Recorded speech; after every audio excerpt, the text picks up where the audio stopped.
এই সম্ভাবনার জায়গাটাতে দেখেন যদি আমরা গার্মেন্টসে $40 বিলিয়ন এক্সপোর্ট করি, এখন আমাদের কিন্তু প্রচুর পরিমাণ ব্যাকওয়ার্ড লিঙ্কেজের প্রয়োজন আছে। আমরা যদিও কটন এবং ডেনিম আমরা প্রোডাকশন করতে পারছি, কিন্তু যে পরিমাণ কটন অ্যান্ড ডেনিম গুড ফিনিশিংয়ের দরকার সেই গুড ডেনিমে আমরা এগিয়ে গেছি, কিন্তু বাকি যে কটন প্রোডাকশন আছে কিংবা সিনথেটিক ফেব্রিক আছে সেগুলো কিন্তু প্রোডাকশনে আমরা আগাতে পারি নাই। আমরা কিন্তু বহুবার জাপানের কাছে গিয়েছি, সাউথ কোরিয়ার কাছে গিয়েছি, কারণ তারা এই সিনথেটিক ফেব্রিকে অত্যন্ত পারদর্শী এবং এই পেট্রোকেমিক্যাল বেস এই সিনথেটিক ফেব্রিক ইউজ করে যদি আমরা সিনথেটিক ফেব্রিক তৈরি করতে পারি, কারণ পৃথিবীতে কিন্তু এখন 70% demand is on synthetic fabric, তাহলে কিন্তু আমরা লিড টাইম কমিয়ে আনতে পারবো এবং সিনথেটিক ফেব্রিক আমরা প্রোডাক্ট ডাইভার্সিফিকেশন করে প্রচুর পরিমাণ সিনথেটিক ফেব্রিক রপ্তানির দ্বার আমরা উন্মোচিত করতে পারবো। কাজেই এই যে বিনিয়োগ সম্মেলনটি হচ্ছে, এই যে বিনিয়োগ সম্মেলনটি সিনথেটিক ফেব্রিক্সের একটু জায়গায় আছি, ম্যানমেড ফেব্রিক যেটাকে আমরা বলি, এটি আমরা পারছি বলছেন সম্ভাবনার যে আমরা এটা আমাদের কতটুকু আমরা পৌঁছেছি, আমরা বিশাল সম্ভাবনার দ্বার এখানে আমাদের আছে, কিন্তু আমাদের এখানে কোনো ধরনের ম্যানমেড ফেব্রিক এখনো তৈরি হয় না।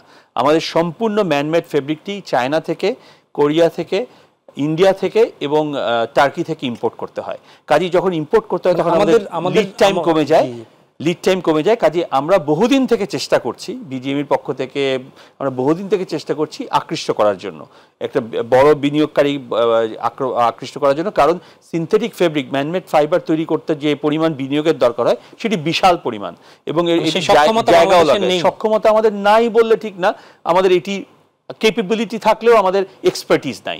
কাজে এটি সরি আপনাকে, আমরা গতকালকে কোরিয়ান ইপিজেডের যে ফ্যাক্টরিগুলো দেখেছি, সেখানে প্রথম যে ফ্যাক্টরিটা আমরা গিয়েছি সেটাই কিন্তু আসলে তারাই কিন্তু সিনথেটিক ফেব্রিক তৈরি করছে।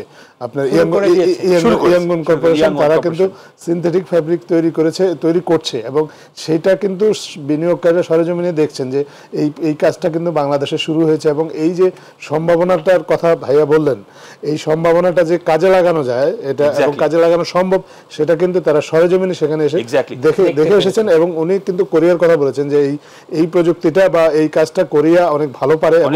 কোরিয়ান ইপিজেডেই কিন্তু আমরা এই কাজটা যে হচ্ছে অলরেডি বাংলাদেশে শুরু হয়ে গিয়েছে সেটা কিন্তু আমাদের বিনিয়োগকারীরা দেখেছেন এবং তারা কিন্তু এইখানেও বিনিয়োগের অনেক সুযোগ আছে।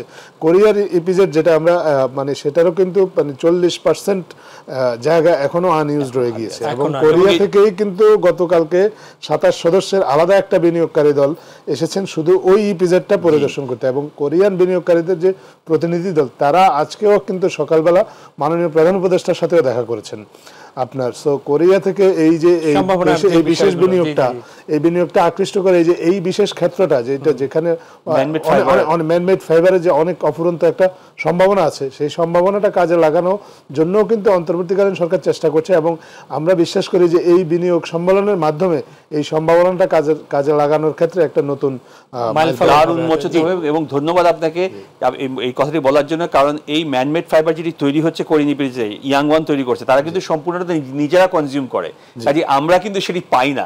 কাজে নতুন আরেকটি কোম্পানি যদি আসে যেটা কমার্শিয়ালি এখানে ম্যানমেড ফাইবার তৈরি করবে এবং এটা বাইরের কোম্পানিগুলোকে দিবে, তাহলে আমরা সেটি কিনে আমরা আমাদের গ্রাহকদেরকে এটা এক্সপোর্ট করতে পারবো। এটা বিশাল সম্ভাবনা। আরো কয়েকটি সম্ভাবনা আমি কুইকলি বলি। আপনাদের মধ্যে কি সেরকম বাংলাদেশের কোনো উদ্যোক্তা সরকারকে সহযোগিতা চেয়ে বিগত দিনে আমরা বহু চেয়েছি, কারণ জানেন আমরা কিন্তু ম্যানমেড ফাইবারের প্রচুর গার্মেন্টস বানাই।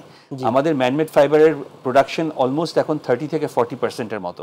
আমাদের টোটাল আমরা এক্সপোর্টের মধ্যে আমরা 30 থেকে 40% আমরা নিজেরা ম্যানমেড ফাইবারের গার্মেন্টস এক্সপোর্ট করি, কিন্তু এই ম্যানমেড ফাইবারটা আমরা বিদেশ থেকে নিয়ে আসি। আমাদের দেশে যদি তৈরি হতো তাহলে আমাদের লিড টাইম কমে যাবে এবং আমাদের সক্ষমতা বেড়ে যাবে অনেক।